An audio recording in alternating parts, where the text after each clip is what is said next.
مسلمان کمیونٹی کا کہ نمبر آف مسلم جو جیلوں میں ہے بہت ہائی پاپولیشن اس ملک میں.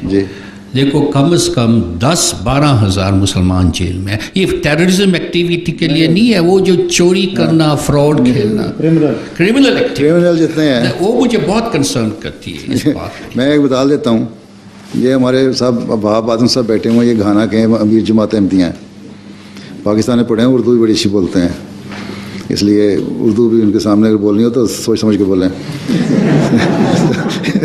تو یہ ان کے وہاں ایک ہمارے ہیں ہمارے پولیٹیشین, احمدی پولیٹیشین ہیں اور منسٹر ڈپٹی منسٹر بھی رہے ہوئے ہیں پیٹرولیم کے, ابھی بھی شاید پولیٹیشین ابھی بھی ہے نا, Ahmad still member of Parliament. وہ کہتے ہیں ایک دفعہ میں بیٹھا تھا, ہمارے یہاں ڈسکشن ہو رہی تھی کہ جو ہماری جیلیں ہیں گھانا میں, ناٹ اونلی ان پاکستان یا یہاں ہر جگہ یہ حال ہے, گھانا میں ہماری جیلوں میں جو ڈائریکٹر جیل تھا وہ بھی اور جو منسٹر تھا وہ بھی اور اس کے سیکریٹری بھی بیٹھے ہوئے تھے, کچھ کمیٹی بنی تھی پارلیمنٹ کی کہ جرم کو کس طرح روکا جا سکتا ہے.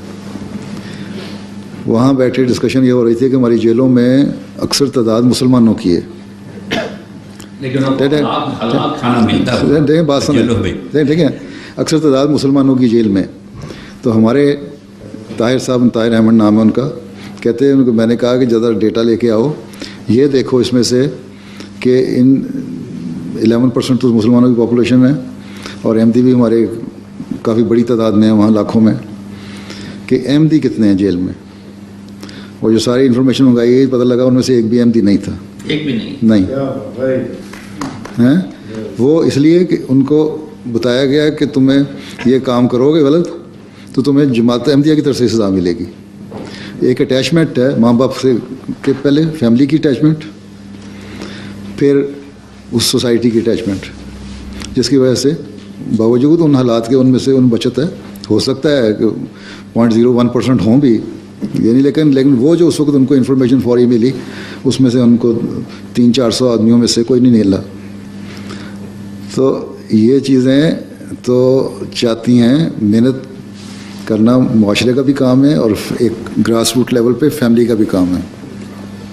اور یہ ایک اور پرابلم, لاسٹ پوائنٹ, یہ جو ڈیمونائزیشن ہے اسلام کی جو, and I read your works on that, اور جو رانگ پورٹریل ہے اس کا پریس اپنی پریس کے یہاں ہے. میں تو یہ میسج کرتا ہوں کہ اس ملک میں there is free press, we uphold the free press, but the free press must exercise the right with responsibility. تو یہ ڈیمونائزیشن ہز ہولینس آپ کا کیا اوپینین ہے, کیسے؟ I've got my own views but I'd like to hear your views on this. یہ جو wrong portrayal ہے, دیکھیں نا اس میں یہی تو ہم کہتے ہیں کہ یہ تبھی ایک تو یہ ہے کہ اسلام کو کیونکہ جانتے نہیں, اسلام کو سمجھتے ہیں کہ مولوی کو سب کچھ پتہ ہے, اس لیے وہ اس نے اسلام کی جو تعلیم دی اس نے اسلام کو ایک ہوا بنا دیا, ٹھیک ہے نا. اور اسلام ایک ایسا شدت پسند مذہب بنا دیا کہ بس ذرا سا تم نے چون چاں کی, باپ کے سامنے بولے تو تھپڑ مار دو, ماں کے سامنے کچھ کہا تو تمہیں بند کر دو. روزہ رکھوانا ہے, اسلام کہتا ہے کہ روزہ تمہارے ہاں روزہ ہاں یہ دیکھیں نا. اب اسلام مثلاً کہتا ہے کہ روزہ رکھنا فرض ہے, ہر بالغ پہ فرض ہے, بچے پہ فرض نہیں ہے. اب بچے کی عمر کیا ہے, اس کی گروئنگ ایج جو ہے, پڑھ رہا ہے, امتحان دے رہا ہے, تو 15-16 سال تک تو اتنا زور بھی نہیں دینا چاہیے, اس میں عادت پڑتی ہے, آہستہ آہستہ عادت ڈالنی چاہیے. لیکن یہ کہتے ہیں کہ 6 سال کی عمر میں روزہ رکھوا کے کمال کیا. پاکستان میں کئی کیسز ایسے ہوتے ہیں, روزہ رکھا, گرمی کے دن, لمبے دن, بچے کو بند کر دیا کمرے میں, شام کو کھولا تو بچہ مرا پڑا ہے. یہ اور کہتے ہیں یہ اللہ کی خاطر مرا اس لیے جائز ہے, شہید. یہ تو اسلام نہیں نا ہے. تو پھر اس کو اسلام کو آپ لوگوں نے جو لیڈر ہیں نا سارے بیٹھے میرے سامنے, صحیح اسلام پیش کریں دنیا کے سامنے. میں تو کہتا یہ جو رسپانسبلٹی ہے نا ہر مسلمان کی, یہ ان اخبار والوں کی ذمہ داری, آپ لیڈر ہو یا آرڈنری آدمی ہو, وہ بہت responsibility rest with every one of us کہ ٹرو پورٹریل اسلام. بالکل. اور سم ٹائم مس انڈرسٹینڈنگ کے لیے یہ پرابلم اکٹھے ہو جاتی ہے.